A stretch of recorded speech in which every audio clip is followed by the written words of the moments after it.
So the mood board helps bridge that gap between the abstract of a client saying, we want to feel empowering and approachable, and the concrete fonts, colors, imagery that help communicate that. Welcome back to Duo On Air. I'm Abby. And I'm Courtney. And we're the X agency turned entrepreneurial team that puts the duo in Duo Collective. Our boutique organic marketing agency specializes in SEO, social media strategy, and branding. We're an everyday pair of business besties / marketing experts obsessed with helping our community learn more about what it takes to run a business. Which is why on Duo On Air, we're not holding anything back. We're giving you all the info we know about how to grow your business organically so you can be the confident CEO you were made to be. And how to navigate life as a small business owner. Whether it's on your own or with your best friend by your side, so grab your coffee or your mimosa, we don't judge, and settle in for a quick value-packed episode of Marketing Tips. Welcome back to the Duo On Air podcast. This is episode number 182, and today we're diving into one of our favorite parts of the branding process, the brand mood boards. I'm sure you've heard this word before. I'm sure some of you know exactly what it is, and I'm sure some of you are like, what exactly does a brand mood board entail? And what does it mean? So if you've ever wondered how we go from words and strategy to visuals that feel spot on, this is really where that magic happens.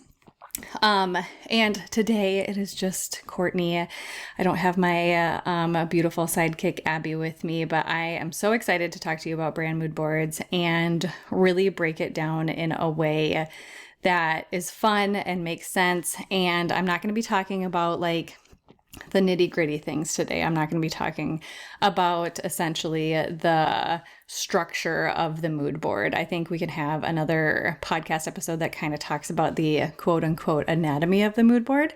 But this one is like a little bit more high level and how the mood board helps.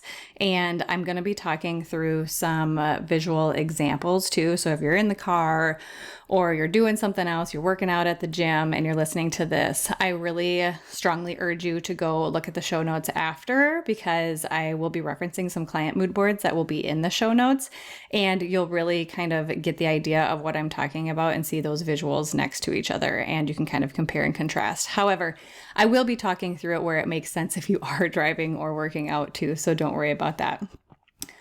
So in this episode, we're breaking down what a brand mood board actually is, why it's such an important step in building a strong brand, and how we use them here at Duo to guide every project that we do with our clients. So we will also be walking through those real client examples, showing how different the mood boards can capture completely different brand personalities, from light and fun to kind of rich and artisanal. So by the end, you'll see how a single page of visuals can really become the heartbeat of your brand. I love that saying, like just a single page of visuals can really set your brand up for success and be that heartbeat of your brand. So it really helps in making confident design decisions, getting everybody on the same page, and keeping your visuals consistent no matter where your brand shows up. So with that, the first thing I'm going to talk about and break down is, what is a brand mood board? Again, it sounds kind of straightforward. It seems pretty simple, but there is so much more that goes into it than just jumping on Pinterest and pulling together some pretty visuals. So a brand mood board at its core is a collection of visuals. Think colors, fonts, imagery, textures, patterns, icons, illustrations, all of the above when it comes to those visuals, right? And this really captures the essence and emotion of a brand within that one image. Our mood board, I believe, that we present to our clients has 7 spots on it.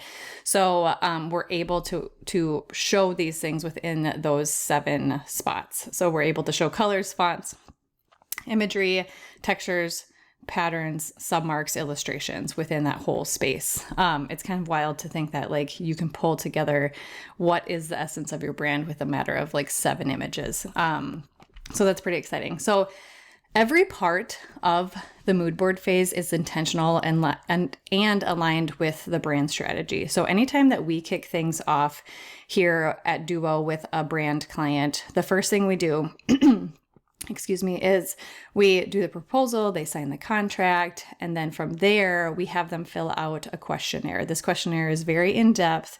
It asks about their business, who their audience is, what their goals are, who some of their competitors might be, some brands or businesses that they find very inspirational, whether it's from a visual perspective or a brand tone perspective.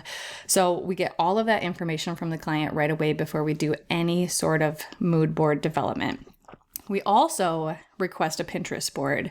And this is where I tell clients to have so much fun. And some clients get very overwhelmed by this process, but a lot of clients find it like that really fun zone of the project, I would say. So we tell them to go wild in Pinterest. And to be honest, I think we've had some Pinterest boards that have had like 10 to 15 things pinned.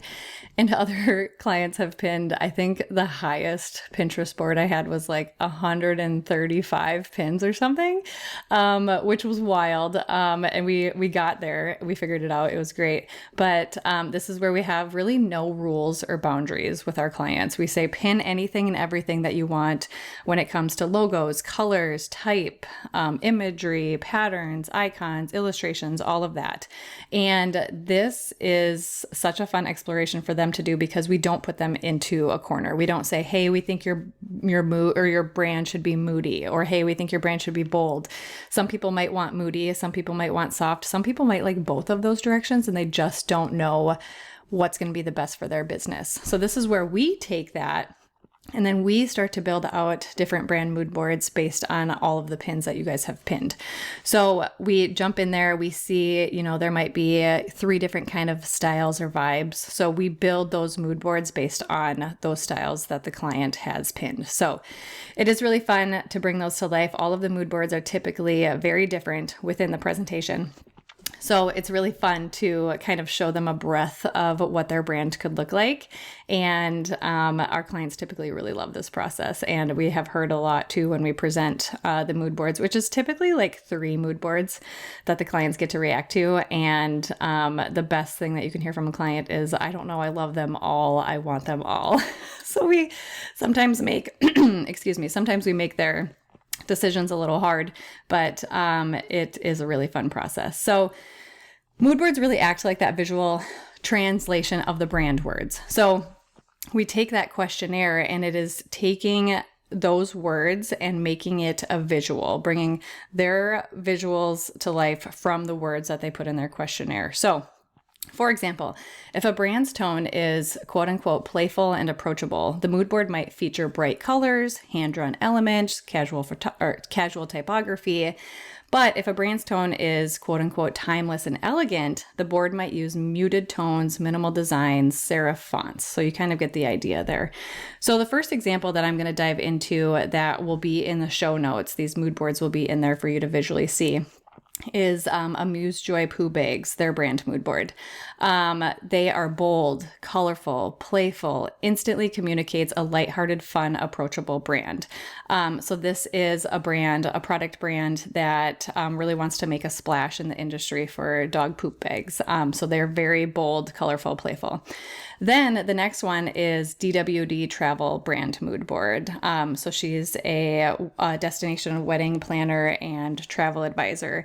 And her brand mood board has soft neutrals, elegant imagery. It really communicates romance, adventure, and sophistication. So the contrast here, one is bright and bold, the other is serene and dreamy, but both communicate brand personality just in different directions. So it's kind of fun to compare and contrast these and showing that brand personality, but in much different ways. And that's what the mood board really does. So the mood board helps bridge that gap between the abstract of a client saying, we want to feel empowering and approachable, and the concrete fonts, colors, imagery that help communicate that. So there really are these strategic tools. They're not just these random Pinterest collages, and they help translate the abstract brand traits into those tangible visuals. Getting real deep on you in this episode. So the next thing we're going to talk about is why mood boards are important. So we've got a few different buckets here on why they're important. So I'm going to break each one down for you. And that first one is the visual clarity and alignment. So let's say a client comes to us and they're like, we like words like bold, timeless, playful. These can all be interpreted very differently, and the brand mood board helps ensure that everyone is on the same page. So we don't want to dive directly into somebody's final and main brand. Obviously, there's rounds within that. It's not like you see the first round and we're done. But we don't want to dive fully into that right away, because what if we miss the mark? Or what if a client says, I want bold, but their idea of bold is drastically different than that of the designer's eye or the designer's touch. So these brand mood boards really, really help us hone in on a specific direction and making sure that everyone is on the same page. So I say that I feel like these help us create a stronger brand, and B, really, really make sure that we're aligning to what the client wants visually, and that it's relating back to their brand strategy and making sense for their brand and their audience. So I'm going to show another example here. So think about the difference between the Graceful and Free brand mood board that we have here. It's light, approachable, fun. And then the Social Cow brand mood board, which is really rich, artisanal, and upscale. Both feel very inviting, but one leans casual and friendly while the other communicates this crafted, elevated experience. So without a mood board, trying to describe that difference in words could be really, really tough. So Graceful and Free, she is a mompreneur. She really helps women kind of step up and feel empowered within their lives.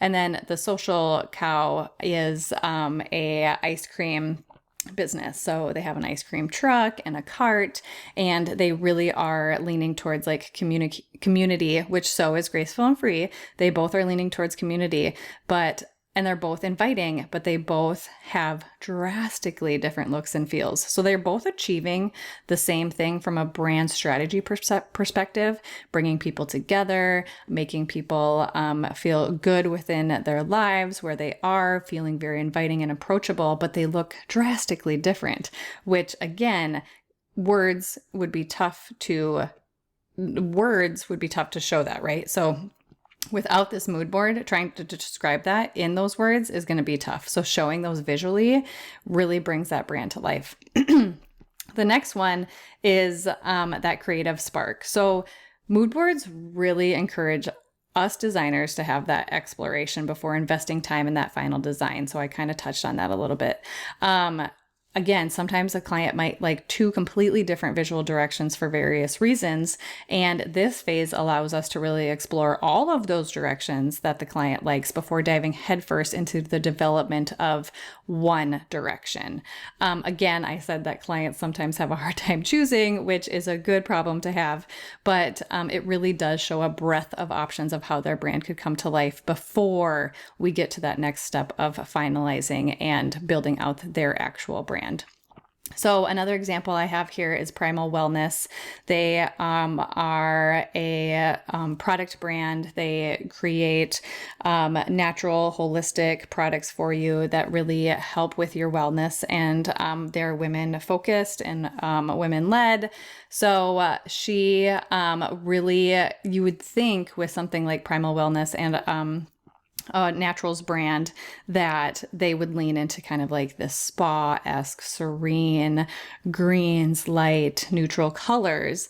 But instead, she wanted to make a splash in the industry, because that's what you see a lot with those products in the natural space, is all of these kind of light green, simple, airy, spa-like products and brands. She wanted to go a completely different direction. So she leaned into bold, energetic colors paired with clean, modern layouts, which really helped clarify that direction, where she wanted to be vibrant and empowering versus more minimal and serene. Again, like one could initially imagine that a brand like this would look like. She looks quite opposite, which is so exciting, because she is really making a splash in this industry by quote unquote breaking some of those rules. So I really, again, if you're driving or working out, I really urge you to go take a peek at these mood boards, because they are visually stunning, and it kind of shows the difference between some of these and how they really come to life from a tone and strategy perspective as well. So speaking of strategy, the next thing I'm talking about is that strategic bridge. So mood boards tie brand strategy directly to those visuals. We think about the target audience. We think about the values. We think about the mood, the design. We think about all of those things when we're pulling together these collages. It's not just pretty pictures. We really want to make sure that we're doing the brand justice from a brand strategy perspective, and that we're going to be targeting the audience that they either are already targeting or shifting to, or if you're a brand new business, who is it that you want to try to target? So we really keep all of those things in mind when we're building out these brand mood boards. So for example, Legal Bestie brand mood board, again, in the show notes, she's starting a little side gig, and it's all about helping entrepreneurs with all of the legal things. So she makes it not boring. She makes it jargon free. She makes it super fun. I remember when we started this business, I would have loved to have her because all of the legal stuff is so scary, and she takes all of that out of it. So her mood board shows how professional trustworthiness can still feel bold, fun, approachable. It doesn't have to be stuffy. It doesn't have to feel completely out of this world, like you don't understand what they're saying to you. And it really balances with some warmth and authority through these bright colors and typography. Her brand is super fun, super not what you would think when it comes to the legal world. And that's what makes it very approachable, and like somebody would want to work with her right away.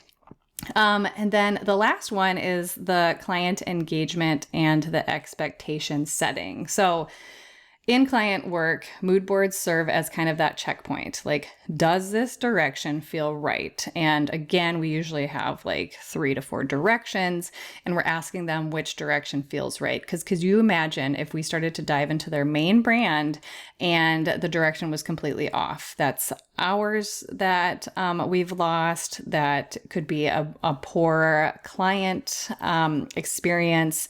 They could feel like maybe they didn't feel heard or seen, or maybe we totally misunderstood something. So this mood board phase is really a great check-in for like, does this direction feel right? Because it's so much easier to kind of go back and finesse a mood board, like that inspiration vibe check, versus starting completely over with their branding that we already did.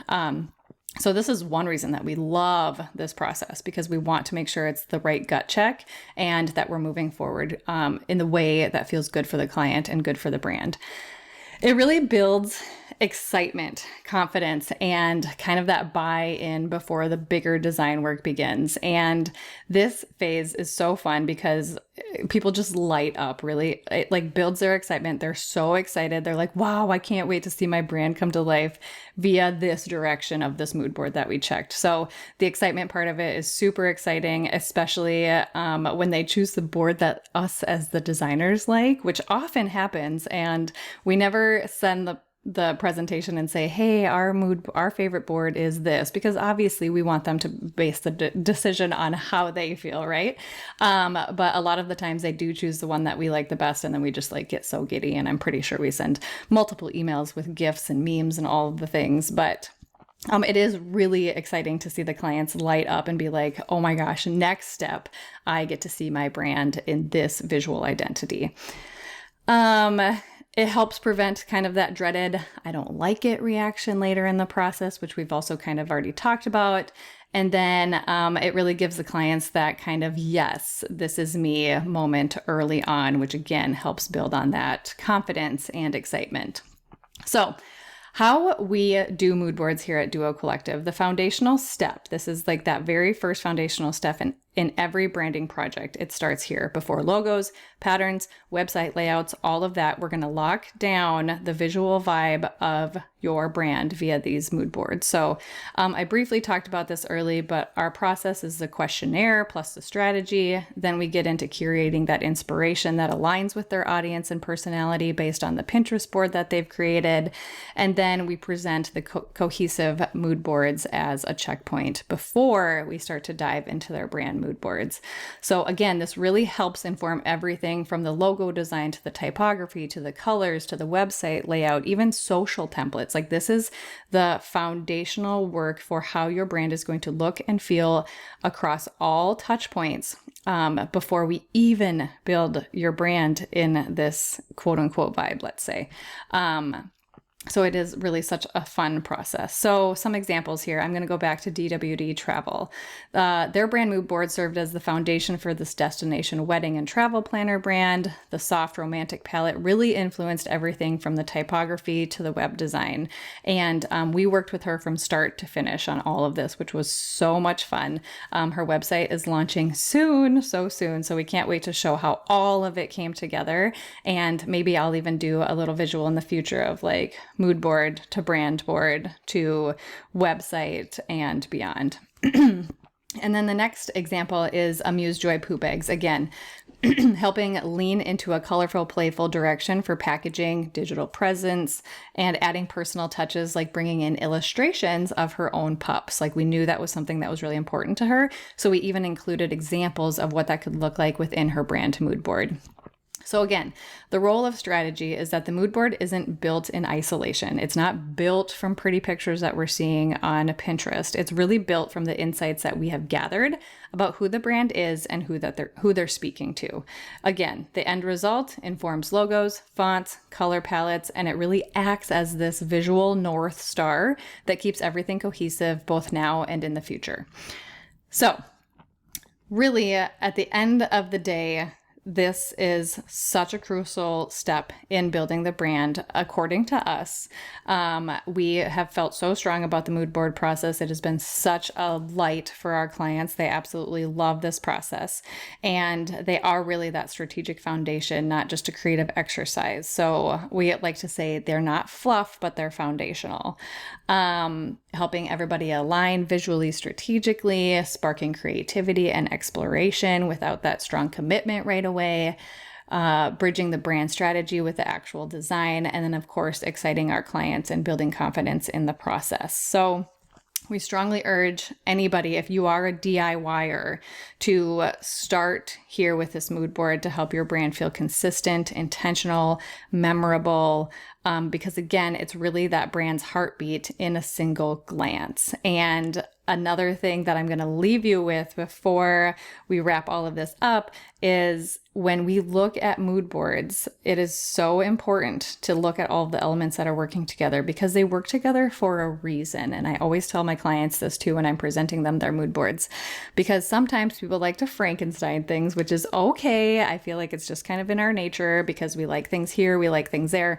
But when you look at these mood boards from a holistic approach and step back and look at everything that's going on the mood boards, they work together for a reason. And I always say that, I always stress that, because if I took element from mood board 1 and added it to mood board 2, and then element from mood board 3 and added it to mood board 2, all of a sudden you probably kind of broke it, right? Because those things aren't going to work together because they're working within the mood board that we've already built for a reason.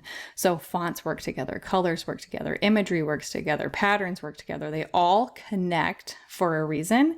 And that's why we feel so strong about this process. And that's why we also feel so strong about not mixing and matching elements. We will always try it at the end of the day if it is really something that one of our clients wants to try, but we're always going to put our best foot forward from a design perspective. And being that this is our expertise, we're going to let you know exactly what we think works best and what might not work best. So again, this is really that strong foundation to kicking off what your brand looks like visually, but also knowing that in the back end, we are building this strategically based on all of the input that we got from our clients' questionnaire, from the conversations that we had, from their Pinterest board, and all of those things. So if you are a DIYer and you're so excited to get started, there are tons of mood board templates on Canva.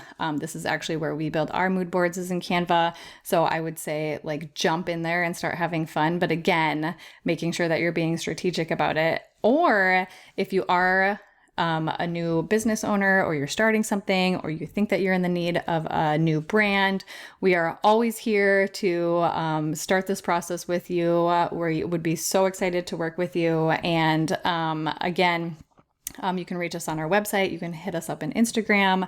And I hope today just brought some clarity on like exactly what a mood board is outside of just pretty visuals, right? Because we went a little deeper today on what that mood board is.